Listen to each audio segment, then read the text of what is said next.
Hi, everyone. Welcome to Pockets Full of Quarters, the storytelling show. I'm your host, Jared Petty. I'm delighted to be joined here by Chris Kohler. Greetings, Chris. Hi, Jared. Chris, where do folks know you from? I was actually at Wired for about 11 years, doing video game coverage there. And then actually just recently, I moved over to Kotaku. So I'm now the features editor at Kotaku. Excellent. And Chris, you've been on Pockets Full of Soup before this year. I have. And you came on there to talk about books, right? Yes, indeed. So Pockets Full of Soup, my episode was right when my old book, which is called Power Up, and it was about Japanese video games, and it was coming back into print.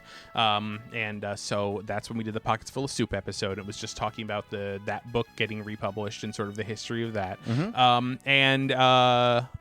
At the time, I was actually already writing another book, and that book is out now. And so we're here to talk about that book. So, Chris, the new rule is when you publish books, we have you on shows. Okay, sounds good. You okay with that? Sounds All right, great. So excellent. Sounds good. So, well, then I can ask you at the end about if you have anything up your sleeve for another project. All right. But you write prolifically. I mean, you write practically every day, right? I do write practically every day. And then the thing that I started to realize is that writing both for Wired and Kotaku is that the writing that I was doing, that I was not creating things that had lasting I don't want to say value, but like I was not creating things that were permanent, that lasted. Okay. And when Power Up, right around the time that we were kind of trying to get Power Up back into print, I started really thinking like, I want to write another book. I wrote Power Up when I was between the ages of like 22 and 24. And I felt a couple of things is that one, putting out Power Up, I was like, well, I'm glad we're putting this back out again because I really want it back out there. But this is stuff that I wrote more than a decade ago,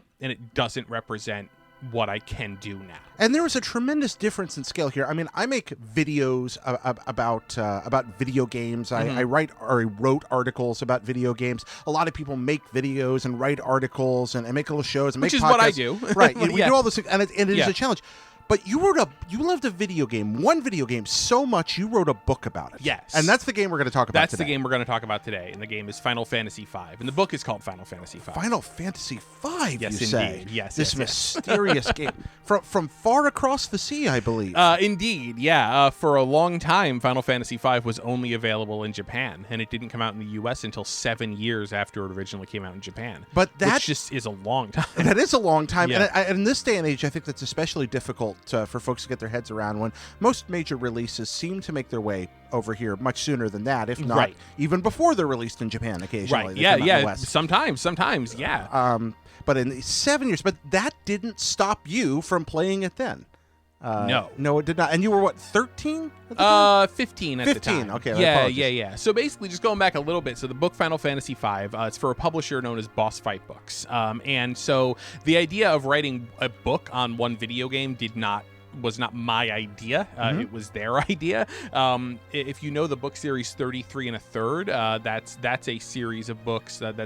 Each book is about one album of music. Yeah. And so from then came the idea that the publisher of Boss Fight Books started up this publisher to do one book about one video game. And the game they chose for you, Final Fantasy V, it launched with I chose it. You chose myself, it. Okay, yeah. you chose that. So yes. you made the pitch. Big time. You came out with the pitch. Okay. Yeah. So you made that choice there. How long ago did that process start? So it was at the end of 2015. Okay. It was December 2015, and their book on Super Mario Brothers 2 had just come out, and I had done a Wired piece. And again, getting back to the feeling of wanting to do something permanent, I did this Wired interview with Kensuke Tanabe, who was the director of Super Mario Brothers 2 for the NES, and we talked about how that game got developed, and I actually found out some interesting stuff about how that game got developed that had never been printed before. And so I was really excited to do this Wired piece, and so a lot of that ended up in John Irwin's book about Mario 2 for Boss Fight Books because it was original research. Oh, really? So he used that and sourced that as part of what he did in his Mario 2 book. And so he mentioned me a little bit in the book, and so then he sends me a copy of the book. I'm like, okay, well, Boss Fight Books had been sort of on the periphery of my radar, and I had not read any of them yet. And so then he sends me this one. I'm like, okay, I got to read this. And man, I read about 2 pages of that book, and I was like, crap. I have to write a Boss Fight book. Did you know right then it would be 5? Sorry? Did you know right then it would be Final Fantasy 5? It was a couple of days later because I instantly just wrote to Gabe Durham, who's the publisher. I'm like, hey, we kind of know each other because I think I've written about boss fight books, like we talked about it, but I think I'm interested in writing one, and I think I need it to be Final Fantasy V, and this is why. And so, and what I basically told him was, we kind of got into this a little bit. I was a Final Fantasy fan as a teen in the early to mid 90s. Yeah. And Final Fantasy V did not come out in the US, and it was Final Fantasy IV and VI came out on the Super Nintendo, retitled 2 and 3. Right. But they skipped over 5. And I was such a big fan of these games, and I'm like, wait a minute, you mean these two games that I love, there's a game that comes in the middle of these, and I've never played it? Electronic Gaming Monthly. Right. And a lot of this was, all of this stuff happened it's so funny to look back on all of these things that happened and all of these sort of like life events and realize that they took place in the span of like 2, 3, or 4 years. You know what I mean? Like how much happened to change my perspective on things between the years like 1990 and 1995, which is just such a short little span of time. And yet, when you're so much changed. When you're there, it seems much longer. Or maybe there's a psychologist, I don't remember who, that I read that talked about the idea that maybe one of the reasons that time seems to speed up as we get older is that time is subjective to our experience. When you're 1 year old, 1 year is your whole life. It's all you've ever known. When you're 2 years old, suddenly 1 year is half your life. When you're 5, it's a fifth, but it's still a huge portion of the total experience. By the time you're 30, it's 3% of your life. Right. And so it doesn't seem in scale as significant, and time seems to accelerate. I have no idea if that theory is true or not, but I think it applies here. Yeah. It's whether it's true or not. Because in 1990, I only subscribed to Nintendo Power magazine, and Nintendo Power. This is a thing that was shared by millions and millions of children in the United States. The idea of reading Nintendo Power, but for a lot of us, that was the only place you got any information about video games. Yep. Seeing an issue of Electronic Gaming Monthly sitting there on the shelf, and it said on the cover of this magazine, inside, pictures of Super Mario Brothers 4. Now, this would have been late 1990 because Mario 3 came out in the U.S. in like spring of 1990. Yep. So a little later on in the year, here's a magazine saying pictures of Super Mario Brothers 4. So that's ridiculous. There's no Super way Mario they have Brothers that. 3 just came out. How do they? And indeed, they had pictures taken at like a Japanese trade show because at this time they'd already been showing off the Super Famicom was about to come out in Japan. Right. And they had early, prototype images of Mario 4, Super Mario World, which in Japan was subtitled. Even the final version was subtitled Super Mario Brothers 4. And they had pictures of this. I wrote to Nintendo. I was 10. I wrote to Nintendo. Livid. No. But I wrote to Nintendo and I was just like, did you guys know, that there's a Super Mario Brothers 4 I saw in this magazine? Is this going to come out in America? Like, what's the deal with this Super Famicom thing? Did they write back immediately? Happen? Like, I only have a Nintendo. So Nintendo at that time, when little kids wrote them letters, they wrote them back. They wrote them back. I still have it. It's somewhere. And I bought that issue of Electronic Gaming Monthly, and I started reading that. And so EGM started doing coverage of import games, whether or not it was ever going to come to the United States, they would do coverages of imports. And so that's how I start finding out that there is a world of video games that Nintendo Power is not telling me about. A world of expensive video games. A world of very expensive video games. Especially when you're the age you were then. I'm curious, before we move on from Nintendo Power, do you remember the Nintendo Power commercial guitar jingle? Do you remember the Get the Power Nintendo Power? Oh, yeah. Get the power, Nintendo Power. Get the clues that you can use, Nintendo Power. Higher and higher. Fighting your way through enemy fire. Very good. Thank you for singing on the show. I did not. No problem. You got me this really nice handheld mic. That's what we're going to do here. That's going to be my ringtone now. This wouldn't have been... Oh, God. I wouldn't have sung if you had a traditional, if it was a boom mic or some sort of, mic on a stand. Yeah. But because it's handheld, I feel like I'm just at a It's kind of like karaoke bar. I think I bought like church mics. I think that's what these are. Actually. Okay. These are whatever mics Brian Altano bought and then sold to me later. Oh, that's nice of him. That's whatever they Thanks, are. Brian. Yeah, thanks, Brian. So I do remember that. Moving forward, so you learned about the magic world of imports, and you learned that there was a Final Fantasy. Now, look, learning that there were magical imports. So again, in the back pages of Electronic Gaming Monthly, there would be ads for companies that would sell you import games, but they were wildly expensive. And so I was also, again, remember, I was 10, like I had $0. So there was nothing I could really do at this point. It was a pipe dream that I was going to import games. But as I got older, and as I got into Final Fantasy, and as it became 1984 and then 1995, well, first of all, 1994, before Final Fantasy VI came out in the US, I already knew from Electronic Gaming Monthly that Square was originally planning on bringing out Final Fantasy V here, and then they said, no, we're not going to do that. We're going to skip over it. And so I was mad even before Final... I mean, I want to say I'm an OG mad about Final Fantasy V person, because even before 6 came out, I was already mad they were skipping over 5. Had you discovered angry message boards by this time? No, thankfully. So I could have actually destroyed all the evidence of my teen anger, but instead, I did a black and white fanzine, which is what a lot of us did in the 90s at that time, and I actually recently donated my entire collection of fanzines to the Strong Museum in Rochester, New York. Excellent. Which is amassing. I mean, basically, they're trying to become the preeminent institution for a museum of video games. They're a museum of play, so they have toys, but they're not just like a collection of stuff. I mean, they have a library, but they're really devoted to. And so I gave them actually my whole collection of fanzines, including all of my stuff. So all of my angry 14-year-old pubescent torrents of all caps screaming about video games in this fanzine are now literally in a museum. They're preserved forever. They'll be scanned, they'll be OCR'd, they'll be preserved for posterity. I'm gonna have to really think about whether or not that was the right decision. But so I was super mad. And but then as I got to be like 15 years old, I was just kind of like, well, I mean, how much could it cost really to import Final Fantasy V? I really want to try to do this. And the first people I called wanted to sell me a copy for $130, and I was like, no. But then I found out about a store that would send me a copy for $50 plus shipping. And I was like, oh, like that's doable. Like that's something that I could convince my parents to pay for a birthday present for $50. So I went ahead and I did that, and that's how I imported my first video game and got a Japanese Final Fantasy V cartridge. So you're recounting in brief a lot of the stuff from the book. What's not first off, it's a great story.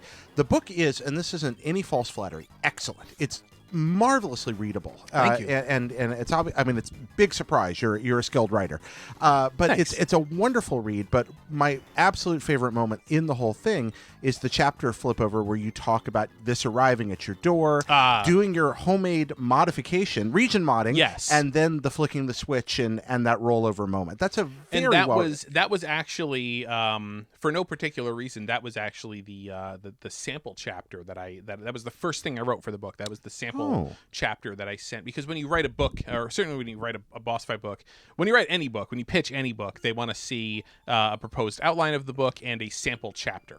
And so a vertical slice, if you will, if you're a video games person.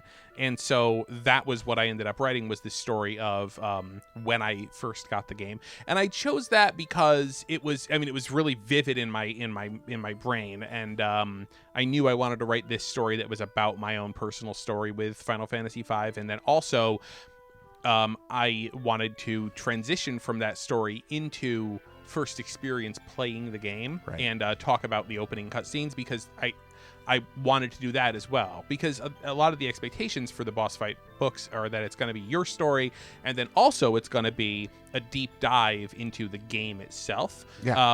And from the beginning, I wanted to make sure that I had both of those things, and so that's why I kind of picked that chapter to do. So you had to region mod your SNES, and region modding in SNES a little different than most other consoles before or since. A bit, yes. In fact, there's a region modded SNES behind you. And is there? That is to say that you get a pair of pliers and you go into the cartridge slot, and there's two little pieces of plastic in there, and you tear them out with a pair of pliers. Yeah, you actually rip the plastic out, and then it's region modded. Yes, because they just physically prevented the cartridge from plugging in correctly. Correct. But that's all the blockage that there was, and it was really as Andrew Vestal, who is another old school Final Fantasy fan. I talked to him. He comes up a lot in the book. As he said, there's something really like primal and violent about doing it, but it's like that act. I mean, I don't want to put too much. I don't want to infuse it with too much symbolism. But that literally, like, taking that pair of pliers and going into your system and ripping out the region lock, physically, is, at that moment, it's like it's taking control of your own destiny. And that was what a lot of this was. And so you reached in and you ripped the plastic out, plugged it in, and we've talked a lot about your veins in my teeth, and blood in my face. That was very Arlo Guthrie there. Very that's Alice's it. Restaurant. That's precisely what I was referencing. Thank you. Wow. So reaching in there, doing that. Let's talk about the game for a second. Yeah. Pockets Full of Quarters is the show about the games we're thankful for. We Yes. talked about the journey to get to it. What is it about this game that speaks so deeply to you? Well, I mean, it in the sense of being thankful for it, in the sense of after Final Fantasy V, I mean, at that point, I realized that the world had been opened up to me, and that I could start importing games, and in fact, that I wanted to start learning the Japanese language. Yeah. So first, so I could read these games. Yeah. But that was really what put me on the path to saying, oh yeah, like, I want to learn Japanese. I want to go to Japan. Right, because you couldn't play the thing without translating it, No. and there was no fan translation at that point. Right, exactly. Well, that's a lot of there might be people listening to this going, why didn't you just emulate the ROM? There was no Super Nintendo emulator. There was no ROM. There was nothing. Yep. Emulation was in its very early days at that point, video game emulation. And in fact, again, like, it's crazy to think how quickly these things happened. But it would be just a couple of years later, after I got the game in '95, that is when people actually did start developing workable Super Nintendo emulators, and that is when fans did actually start translating Final Fantasy V. But you weren't waiting for that. No, exactly. I mean, look, if I knew it was coming, maybe I would have. Yeah. But at the time, I mean, again, like, there was just no visibility to a world in which that was in any way like a feasible thing that was going to happen. But instead, you and two other people you met on this newfangled thing called the internet. Yeah. Got together and wrote an FAQ for this thing. Exactly. So our idea was, okay, I mean, again, there was no thought of translating the game. I mean, that was ridiculous. But it's like Nora Stevens, who at the time was a freshman in college, she was taking Japanese. She had the game. And again, we'd only just gotten, like, America Online had only just added the World Wide Web to its service that same summer, I think. And so we were all communicating on the news group alt.games.finalfantasy, which is, what people did before the World Wide Web to talk to strangers on the internet. Usenet and Gopher and all the rest of it. Yeah, exactly. All the very early internet stuff. And that is how I started to find people. I was just like, hey, does anybody else have Final Fantasy V? Because I have this. And that's probably where I got some of the advice how to buy it anyway. But, so I meet Nora, who has the game, and she ends up kind of translating a lot of because Final Fantasy V, want to start getting into the game itself, was built around the job change system, by which your characters had no innate job abilities like fighter or knight or black mage or red mage or whatever. You could just assign any job to any character at any time as you unlocked those jobs or classes throughout the game. And so you needed to know what the jobs were, what all the abilities were, because you could literally assign abilities to those characters, and it had whole lists of abilities, and you needed to know what those abilities were. What's an analog for players that haven't played 5? What's an analog to this system across another game? Tactics has something similar, of course. Tactics has something similar. Final Fantasy X-2 has the dress sphere system. But so if you played 10-2, this will sound kind of familiar. But boy, when you compared it to 4 and 6, when you compared to the bookends that we saw in the United States, it was vastly different, right? Because those games, well, I think you should say this better. I mean, give us a precis of 4 and 6 and how 5 differed from them, if you don't mind. Well, Final Fantasy IV, they really went a little crazy with the story. What they wanted to do with Final Fantasy IV was to really amp up the dramatic, character-based nature of the story. Final Fantasy IV, in a lot of respects, was like the first modern Final Fantasy in that way, because Final Fantasy 1, the characters were basic ciphers. It was just for people with no personalities. You just picked character classes. Final Fantasy 2 was not the case. The characters were actually individual characters, but Final Fantasy 2 is not really that well remembered by anybody. Like, nobody really likes the story of Final Fantasy 2 that much. Final Fantasy 3, again, the story got deeper in complexity, but the characters that you played as were still very, they were literally just 4 ciphers. They were 4 like blank characters that you would change the jobs of. But Final Fantasy 4, with Cecil and Rosa and Palom and Porum and Fusoya and maybe not Fusoya, but like all these characters, and Kain, these characters people loved, like that was really the first Final Fantasy where you had this big kind of groundswell of fandom all around the characters that were in that game. Yeah, they made a design decision to trade flexibility for personality. Yeah, because basically like the way the characters were built in Final Fantasy IV was all about, they took the job system from Final Fantasy III, and then that was how the characters were built. So I mean, basically, you know, Cecil, his whole character arc was around being a dark knight and then becoming a paladin. Yeah. Rosa was very much a white mage. Sid was an engineer. And that's what these guys are just dragoon. And that's what they're gonna be. And there's nothing you can do about that. Yeah, and it works for the game. Works very well for what they wanted to do. And Final Fantasy VI, that is still sort of the case. They got away from that a little bit, but Final Fantasy VI still absolutely does that, where the characters are defined kind of by the job that they have, except for, I mean, again, like, it's a lot looser in Final Fantasy VI. The characters are a lot more interesting, quite frankly. They're not just sort of like one-dimensional in that sense. But Final Fantasy V, they struck a balance between this, because they didn't want to just go back to 4 generic people. So the characters are characters. They are individuals with different, you know, motivations and personalities and things like that. But then you can change their jobs. And boy, can you change them. Oh, yeah. And change them and change them and change them again. Yeah. And it is a system ripe for gaming in all the best ways. 100%. Give us an example of that, if you don't mind. What's your the basic thing is that you kind of realize that, okay, well, this enemy is weak against fire attacks. Well, in a normal Final Fantasy, or if you were sort of, you know, if you were playing this as if it were a normal Final Fantasy, you'd have your character who was a knight, you'd have one character who was a black mage, one character would be a white mage for healing, and the 4th person would be, I don't know, a thief to steal something from him. And then you would basically just rely on your black mage to cast the fire spells, and then you'd take the boss down that way. But you might also think, wait a minute, why don't I just make everybody a black mage? How about I just go into this battle with 4 characters and just turn them all into black mages, and then just unleash a whole bunch of fire spells? Turns out that works just great. And it's like the game is built for, if you want to do that, you can go ahead and do that. Now, obviously, there is risk reward, because, you know, if you have 4 black mages, they're all going to have low hit points. Yeah. Right?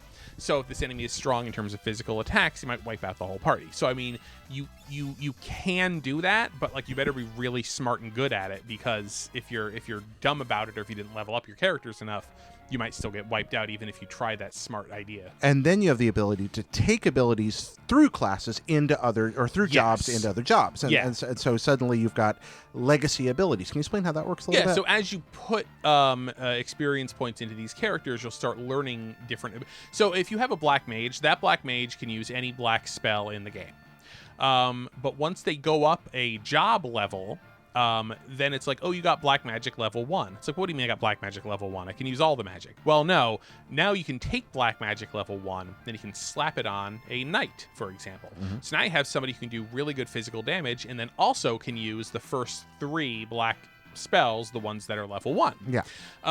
And when a knight uses the black spell level 1, it's not going to be as powerful as it would have been had it come from a natural black mage. But you can start mixing and matching abilities in that way, so that in a pinch you can use that kind of stuff. And at first it seems like it might be a diluting effect, until you see what happens when you combine the abilities, and then things just go nuts. Yeah, because like, I mean, so to just jump right to the craziest part of it, you know, you can have one character master ninja, Ranger, which is a bow and arrow using, kind of like Robin Hood, basically. Friend to the animals, uses a bow and arrow. And then you can have the Master. There's a character, it's always translated differently, Sorcerer or Sword Magic guy, Enchanter. And so what Enchanter does, I'll just walk you through the whole thing, just so you get an idea. I love this. You know, the Enchanter, they can take magic and they can enchant their weapon with it. And that takes up a whole turn, right? Of doing nothing, just a prep. But once their sword is enchanted with fire, when they attack with their sword, it does a fire spell, and that lasts for the rest of the battle. Okay. So if you're going to be in a boss battle and he's weak against fire, well, use the Enchanter, because then he's just going to be able to use fire without spending further magic points. Right, so it's just on the weapon, the he can shoot fire every time. Yeah. So there's a character that's actually pretty useful in certain situations. The ninja, the ninja can equip a weapon in each hand. Okay, so which means double attacks. Mm-hmm. And the ranger has an ability that he learns quite late in the process that is called scatter shot. Yeah. In which he will fire, instead of firing one arrow at a certain enemy, he will fire 4 arrows randomly into the mob of enemies. Yep. Each one doing half damage. Mm-hmm. So each of these is useful-ish. So, like, if you were up against a mob of weak enemies, you'd have the ranger fire a bunch of arrows in there, do a bunch of damage, and maybe just wipe them all out in one turn. Ninja, 2 weapons in each hand, can now do double damage. And the sorcerer, we've kind of already covered how useful that is. So now have one character master all 3 of those things. Yep. Because now that character can have 2 weapons equipped, right? 1 in each hand. And then if they use the scatter shot, it doesn't just apply to bow and arrow, it applies to each weapon that character is holding in their hands. Right. So if you come across an enemy that is weak against thunder, now you can do that thunder spell and cast thunder, and it will enchant both of the swords that you're holding, and then you'll do rapid fire, the scatter shot thing, and your character will swing each sword 4 times. So you're doing 8 magic spells in one turn. 8 thunder attacks. Yeah, there you are. In one turn. And that's just one example of all the different ways you can game this system for fun. And the nice thing is it's not unanticipated. The developers understood things like this were going to happen. Right. And the game scales accordingly so that you can breeze through it or have a rough time with it, but it's more set to how you want to approach the game. And the thing is, and so the I think the back of the box over there, the back of the box basically promises free character creation, like the freedom to create your own characters. Yeah. And what that really means is and players have since borne this theory out or tested this theory out. You don't have to play this game in any one particular way. You really can. You can pick whatever characters you want, build those characters, and you can beat the game with those characters. Yeah. And so there's something called the 4-Job Fiesta that happens these days, the charity event. Yeah, tell this story, please. I love this. So it started, I think almost 10 years ago now, maybe even more. But basically, people get together, and there's a Twitter bot, and you tweet at this Twitter bot with the hashtag that you want to start playing Final Fantasy V, and the Twitter bot tells you what jobs you get. You get the jobs in 4 batches, and so every time you get to a batch of jobs, the Twitter bot says, okay, you can only use the job Thief, or you can only use the job White Mage.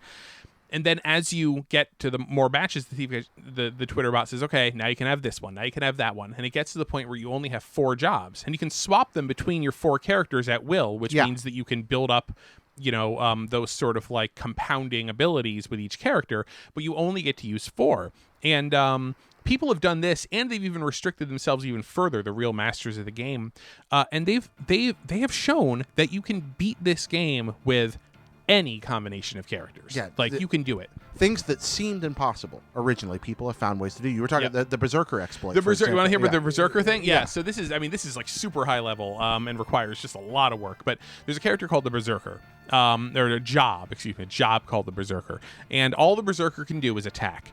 The Berserker, you don't control them. They literally, like, you go into battle, and a menu never pops up for this character. He's this like the character opposite of Candy Corn from Costume Quest 2. Yeah, just instead of just sitting there the whole time, he attacks the whole time. Yeah, he just attacks the whole time. Whenever his turn comes around, he just does one single physical attack. That's it. Now you can equip this character with things, but it makes no sense to equip any abilities on this character whatsoever because literally all they will ever do is just attack.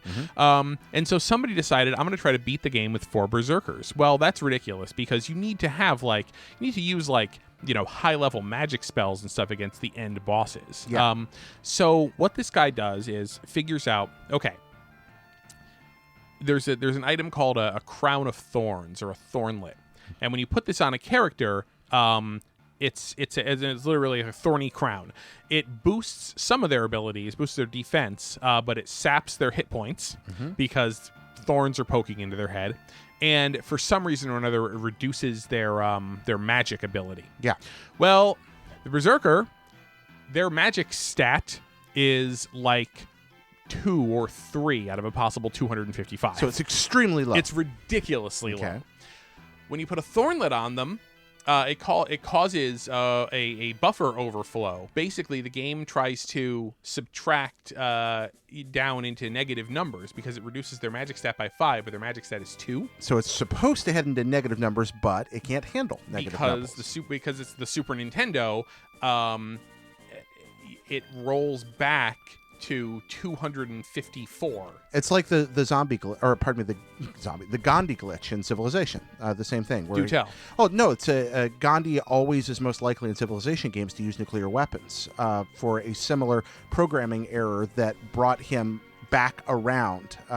He was supposed to be set to 1, but he ends up rolled around 1,000. Yeah, exactly. Right. Okay. Same kind of thing. So exact same thing. And if you don't play either of these games, you're just going to have to take our word for it. Yeah, take our word for it. So suddenly, the Barbarian has ridiculously high magic. The Barbarian has the highest magic stat in the game. Yeah. His magic is incredibly powerful. And you might think, oh, that's great, have him cast magic. But remember, he can't do anything except for attack. You get no menu. You have no choice there. So then there's an item called the Gaia Hammer, a hammer with the power of Earth, and you can equip this on the Berserker, and it has, I think, a 1 out of 4 chance of casting the spell Quake, which always is super damaging in Final Fantasy games. Just causes an earthquake, does damage to everybody on the board. And so somebody figured out that if you get 4 Gaia Hammers on 4 Berserkers with 4 Thornlets on them, I don't even know if that even exists in the game. It might just be 1. Okay. But you actually can beat the final boss of this game and beat the game with 4 Berserkers. You can do the whole game with 4 Berserkers. I wonder if anybody's ever tried out the super bosses with that. And this, I don't know. I don't know either. I don't know. He might have. The super bosses are a whole other mess. Yeah. So there's super bosses in this game, and they're even harder than the final boss. Introduced in this game, right? And it really, yes, this was the first game with super bosses, which has become a staple of Final Fantasy. Yep. Yeah, that's the thing. There's a lot of things in Final Fantasy V that were introduced with Final Fantasy V and became a staple of the Final Fantasy series, which is why it's very weird that it took 7 years for this game to come out in the U.S. and it didn't come out until they could bring it out on the PlayStation 1 in the collection Final Fantasy Anthology, and 2, because it took so long. It doesn't have as many fans in the U.S. as 4 and 6. There's a lot of people that are nutso about Final Fantasy 4 and 6 in America, and then Final Fantasy 5 is like, oh, that one, yeah, I played it, it wasn't that good, or they didn't play it, and that was one of the things I really wanted to address with this book. Like, Boss Fight had not done a Final Fantasy book yet, and I'm like, let's throw them for a loop and do the Final Fantasy game they don't expect, because one of the points I really want to make is that this is a masterpiece of a game that is. It is, in America, it is one of the most underrated games out there. I mean, it is a brilliant RPG masterpiece. A genuine lost classic. Yeah. If Final Fantasy V had just come out on the Super Nintendo, I think that the story would be completely different. Well, the story of Final Fantasy V in Japan is very different. It is quite different. Final Fantasy 3 and Final Fantasy 4 sold 1.5 million-ish copies each, like 1.4 million each, which is good. But it got wrecked by Dragon Quest. Yeah. Dragon Quest would sell 3 million, 3.5 million, whatever copies. Like Final Fantasy had definitely started to catch on as like the best of the RPGs that isn't Dragon Quest. But there was such a gap between them, and Final Fantasy V sales just took off like a rocket. Final Fantasy V was the first game to blow past the 2 million copies mark, and it got very, very close to selling about the same as Dragon Quest V at the time. I would give a significant portion of what I have in life to be able to be like a 13-year-old Japanese kid within the year that Final Fantasy V and Dragon Quest V come out side by side on an SNES. Like, talk about what a year. Right. Incredible time. That's another. Of course, game. you have no time to play the game because you're a 13-year-old Japanese kid. So you go to school for 8 hours a day, and then you go to school for 5 hours in the afternoon, and then you go to school on the weekends. You do all those things. Somehow somebody found a way to play them. I ran into enough copies in thrift stores. Someone bought them. Yeah. But then someone paid $100 for them too, which was amazing. Although that wasn't that much more than they paid here. You paid what? A new copy of most Square games, Final Fantasy VI was what, about 6 $80? was 80 $80, 6 was 80 right? bucks. Yeah. Yep. And Chrono Trigger was like 90 or It was something? pushing, it was up there. Amazing. Well, it was a big, that issue was, these were very big games. The ROM chips in these games were very large, very expensive. I think Final Fantasy, I'm going to get myself into the weeds here, but I think Final Fantasy VI was 24 meg, and I think the Chrono Trigger might have been 32 meg. These are megabits? Maybe? Megabits, not megabytes. Okay. So Yeah. even smaller than, what Yeah. you're, like super, super small. Like 8 megabits is 1 megabyte. Right. So when Street Fighter 2 came out, and it was a 16 megabit cartridge, and that was like one of the biggest cartridge games of all time, that's 2 megabytes. Right. Which is, it just, that sounds ridiculous now, but that's like unthinkable amount of data at the time. That's like the size of a scan of the Street Fighter 2 box art. Like if you go up to 300 DPI. How the world has changed. Very much. I want to ask you about how this game, beyond its amazing systems, beyond its beautiful cinematic presentation, all the other things that you love about it there, you mentioned the language. This game brought you in a very real way to Japan. Yes. Oh, big time. Let's talk about that. As a part of the story of your life, it is literally shaped the course of your adulthood. 100%. Oh, yeah. Yeah, because I was just like, okay, I really wanted to go to Japan, but like that was impossible. I was 15. Like, how am I going to go to Japan? It's ridiculous. I live in suburban Connecticut. We don't have any money. And so I started studying Japanese in high school. And there was this like after school program that I was able to go to. And then when it came time to pick out colleges, I was like, okay, I've got to pick something with a great Japanese program. And it was between Tufts University in Boston and NYU. Mm-hmm. And ultimately, there were a few things. I mean, for one thing was that I wanted to go live in New York City. I'd been in New York City like twice, basically, because my parents believed that, like, I mean, they really just like, their mentality was, you go to New York City and you get on the subway and somebody kills you. Like it was pretty much just like, you can't go to New York City. You're gonna go to New York City. It was the height of Charles Bronson, like 70s America terror of New York. Right, except for it was late 1990s Times Square amazing. is Disneyland, New York. That's really funny. Like somebody's just gonna shoot you in the head. And so they were against me going to NYU, but they would have let me do it if I wanted to. And Boston was a step up.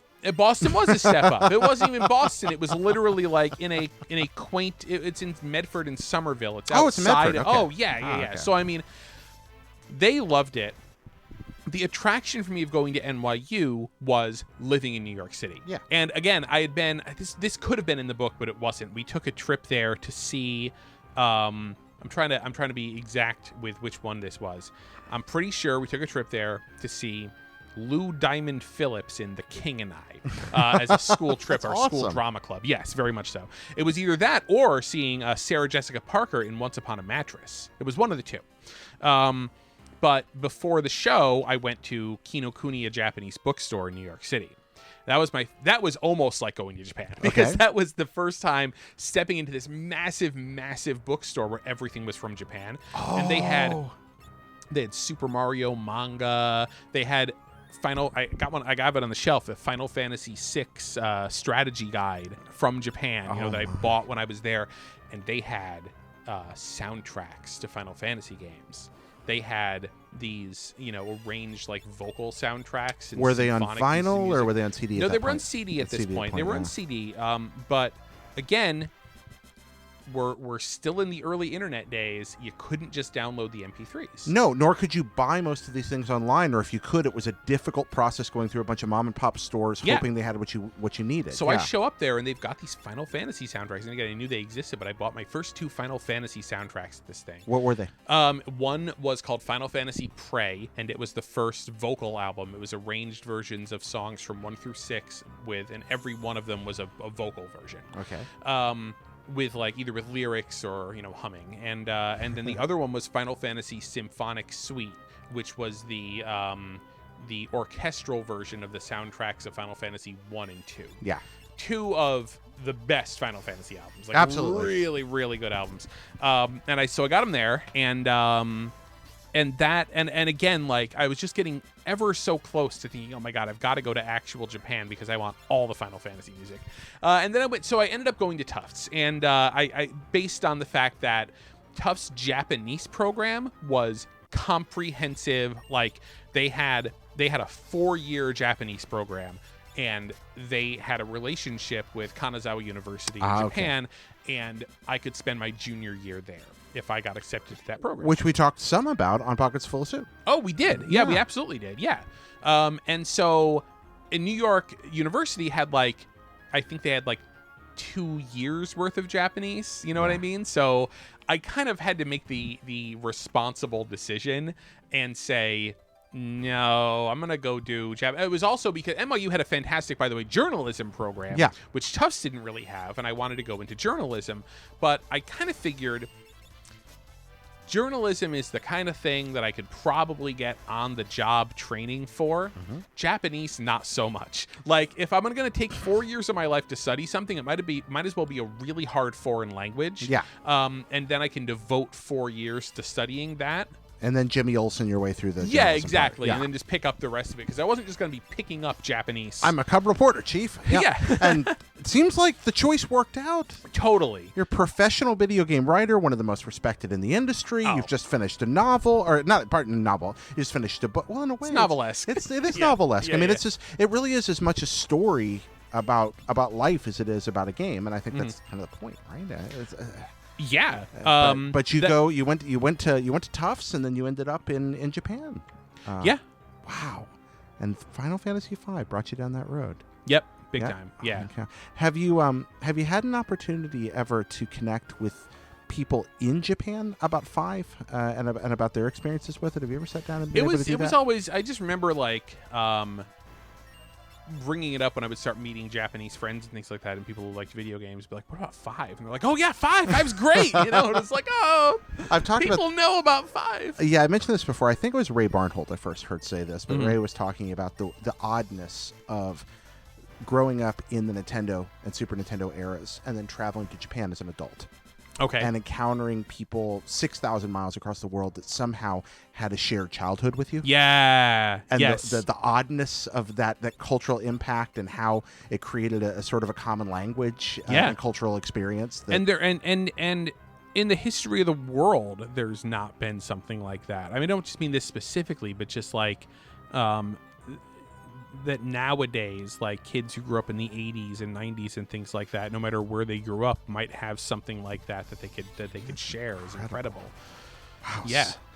Video games. Yeah. They're pretty Video great. Games. Yeah, I think so. Kind of marvelous. I'm going to take a moment here. We need to thank our Patreon producer, Robert Nieder, whose generous support helps make this show possible, as well as everyone who gives on Patreon, because you keep us going. You fund us. I mean, if you want to buy the goofy T-shirt with my face on it, you certainly can go and do that. But by and large, we are funded by Patreon. And so I want to thank everybody there, also the members of the Pocket Full of Soup Facebook group and everybody else who keeps the show going. If you want to write to us, it's mail@pocketsfullofsoup.com. That's mail@pocketsfullofsoup.com, and we love to read your stuff on the air. You can comment on the video here, and if you want to subscribe on YouTube, you know the spiel, right? But please do it because we appreciate it. Tell your friends, tell your family, tell your cats.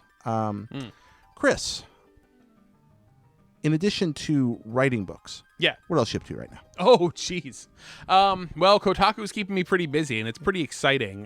Going from being at Wired, where it was like me and like maybe there would be one other part-time person writing about video games, and just kind of being siloed and just doing my thing. You know, now I'm on a huge team of people, all with various interests, and it's every day is something different that I'm doing, and so that's keeping me pretty busy. What piece of work outside the book are you most proud of that you've done this year? I just did a piece, and maybe you've read this. It's called Saving Japan's Games. I have read that. Oh, good. Okay.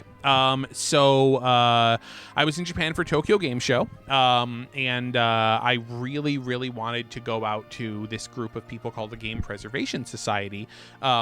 They are working on trying to preserve all of the video games that ever came out in Japan. Japan's again, I was weird in the 90s playing like Japanese console games like Final Fantasy, but there was this whole other world of Japanese games that I never even knew existed at all because it was never covered in the magazines, because Japan had this very, very strong, very prolific computer games. Yes. And all the computers, they were not IBMs, they're not Apples, they're not Commodores, it was the PC-88 and other formats that were only in Japan. Sharp X68000, the MSX, all these wonderful platforms we never got here. It's kind of like if you go to Britain and look at old computers. Right. Just like, what are these? It's the same way in Japan. And really, in a lot of different places in the world, there was just so many different formats. And so, but a lot of companies, Square, Enix, Falcom, they all got their start on the PC-88. Konami, the game Snatcher, Hideo Kojima's game Snatcher, was originally a PC-88 game. Yeah. The PC-88 had its own version of Super Mario Brothers because the platform was so popular that even Nintendo allowed Hudson Soft. Yeah, Hudson ported that, right? Yeah, a version of Super Mario Brothers for the PC-88. Like this was a really popular thing. But the thing is, it's all on magnetic media. Yep. And there's just tons of stuff out there that nobody was really doing an actual job of preserving. And so I went out and did this whole feature on these guys who are trying to get all the games, preserve all the games, remaster all the games, so that in the future, when these magnetic discs die, which they will, all of these games will be preserved and for future generations, for research, for posterity, for discovery. It's beautiful, and I'm so glad you're a part of that, and I'm so glad you brought that to people's attention. It's been a lot of interesting game preservation work, what with the article that you were shown this year, and what Jeremy does, and then what Frank Cifaldi's started this year, and what Strong's doing at the Museum of Play and other places, the new museum in Frisco. There's just so many people trying different ways to reach out and make this happen.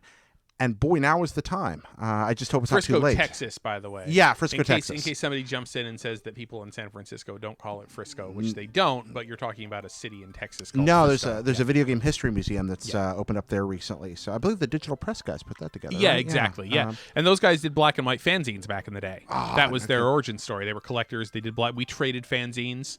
They're 10 to 15 years older than me, so they were in like their late 20s, early 30s when I was a teenager and stuff. But yeah, I used to write Magic the Gathering decks for zines. I remember my favorite zine cover of all time was in a punk club in Venice, and I walked by a table and there was a zine on the table that just said "Anarchists Unite." And I thought there was something profound. Nice. Whatever angry 16-year-old wrote that, I was very proud Excellent. of. That was a good moment right there. Yeah. Chris, if folks want to buy your marvelous book, and they should, it is available in that.